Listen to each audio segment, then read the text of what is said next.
Chapter 2. Guarding your family's health. Human families have enemies.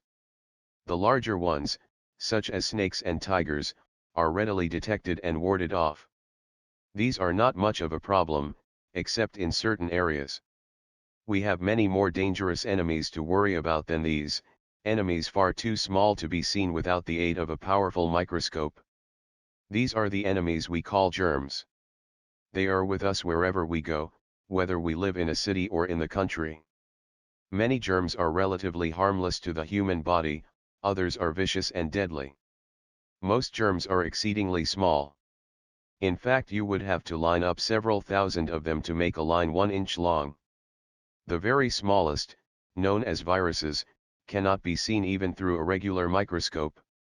They can be seen only by the ultra-powerful electron microscope. But the diseases they cause, such as polio and smallpox, are among the most serious known to man. Germs all around us. Germs are all around us, in the air we breathe, and often in the water we drink.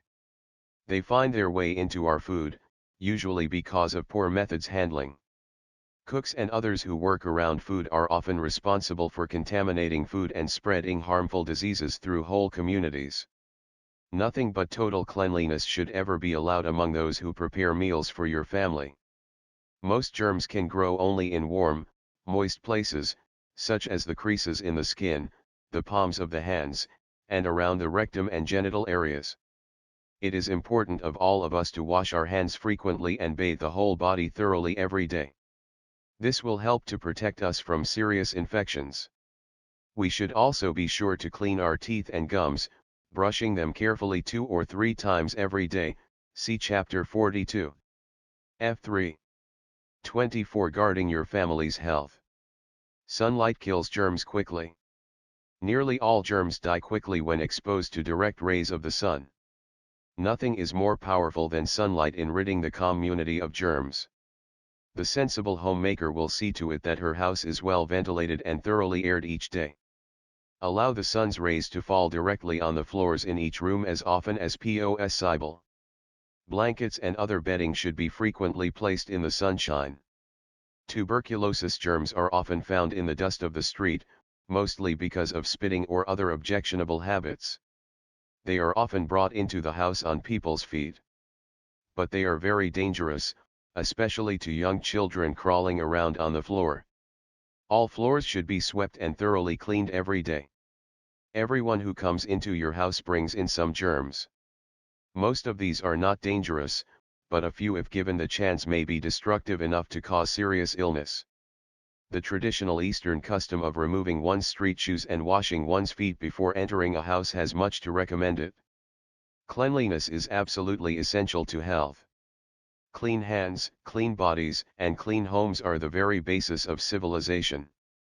Animals also carry disease germs. Disease germs may enter your home in other ways.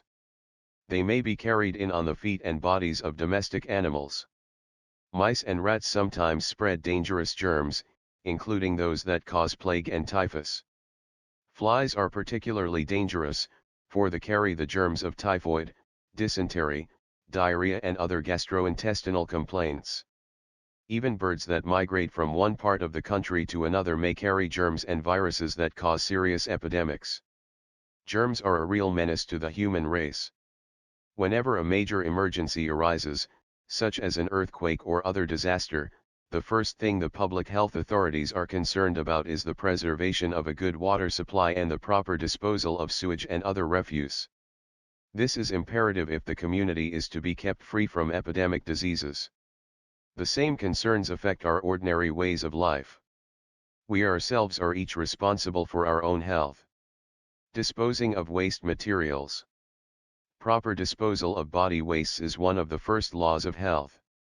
Today many people are fortunate enough to have running water in their homes. Flush toilets are now replacing the more primitive types even in some rural areas. But under these circumstances, what happens to the waste materials? This modern convenience, if misused, can be hazardous to the health of a community. Some people merely run the wastewater off into some nearby stream, thinking that running water purifies itself. This is only partly true. Often whole communities are ill because of drinking water that has been contaminated by other people farther upstream. It is not. 26. Guarding your family's health. Wise to use water that flows from some other town or village. Nor should a person run wastewater into a nearby stream and forget about it. Someone miles away from you may suffer through your neglect. If in doubt, be sure to boil all the water you or your family drinks. For further information concerning water, see the next chapter. Every family living in rural areas should have a suitable way of disposing of waste materials, such as a septic tank. This method was actually discovered in India many centuries ago. Modern engineers have made improvements, but the septic tanks of today still work on the same principles as did those of ancient times. Building a septic tank. The best method of rural sewage disposal is to construct some type of septic tank. This is not difficult. Helpful diagrams can usually be obtained from government agencies such as the Directorate of Health Services. In some places ready-made portable models are available from sanitary engineering firms. For those who wish to construct their own, the following standard directions will give basic guidance. Dig a large rectangular hole in the ground. Pour concrete into forms to build watertight floor and walls. It should have 3 compartments as shown in the picture. The top of the tank should. Septic tanks 27. Then be completely covered to control odors and keep out flies. All the wastewater from the house can then be run into the tank. As the waste materials flow slowly through these chambers, the useful bacteria or germs present in the tank bring about certain chemical changes that eventually remove danger of infection and contamination. To seed the proper kind of germs into a new septic tank, it is well to place in it a bucketful of fresh horse manure, or failing this, a bucketful of dirt taken from about 6 inches below the surface of the ground. The water flowing away from a well-constructed septic tank should be clear and odorless, but there may still be a few germs present. One should be careful not to allow this water to contaminate his source of drinking water, just in case the septic tank is not 100% efficient. Animals also carry disease germs. If you have no running water in your home, you must use some other method of disposing of body wastes. Modern chemical toilets are excellent, but rather expensive. Many families, especially in rural areas, still depend on borehole latrines or pit privies. This arrangement usually consists of a small shed that stands over a pit or hole in the ground. The pit should be at least 6 feet deep.